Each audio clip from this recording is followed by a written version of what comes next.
আজ সকালে শিয়ালদা থেকে বাসে উঠেছি। গন্তব্য হাওড়া স্টেশন। একদম পেছনের সিটে গিয়ে বসেছি।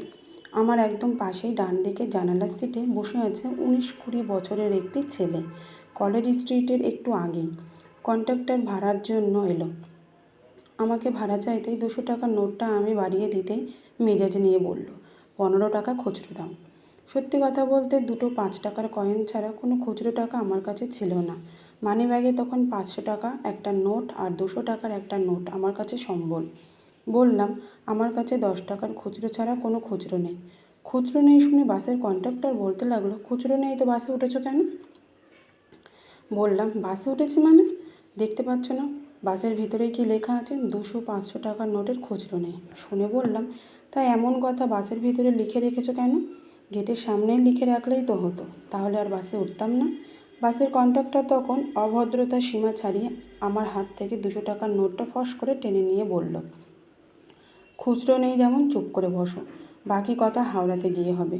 কথাটা বলেই টাকাটা নিয়ে গেটের কাছে গিয়ে দাঁড়ালো। আমার পাশে বসা ছেলেটি সঙ্গে সঙ্গে পকেট থেকে 15 টাকা বের করে আমাকে জিজ্ঞেস করলো, হাওড়া যাবেন তো? 200 টাকা চেয়ে নিন আর ওনাকে 15 টাকাটা দিন।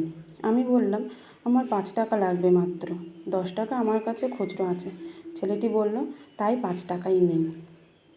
15 টাকা নিয়ে আমি উঠে দাঁড়াতেই ছেলেটি বলল, ও আপনি উঠবেন না, ওনাকে ডাকুন।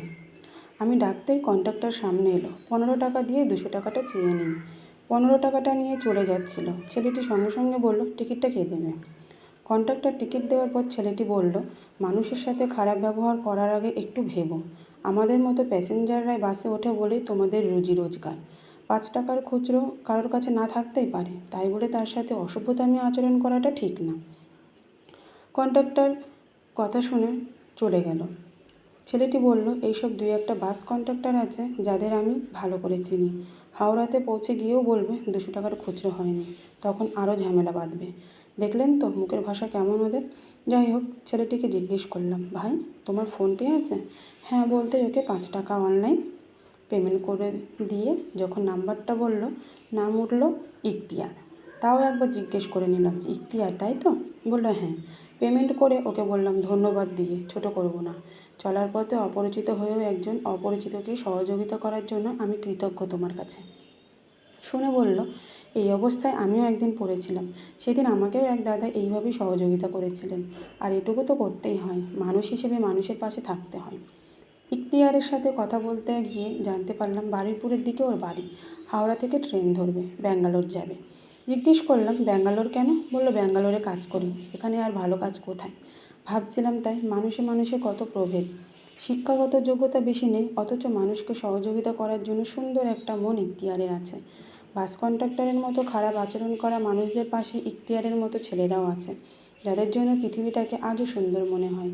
এটা বুঝলাম, সব মনদের পাশেই থাকে ভালোর অবস্থান। ভাবছিলাম তাই, ইখতিয়ার এখন ট্রেনে করে ব্যাঙ্গালোর যাচ্ছে।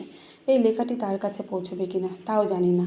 নাই বা পৌঁছাক, ইখতিয়ারের প্রতি আমার কৃতজ্ঞতা ধরা থাকুক আমার ভালোবাসার এই কলমে।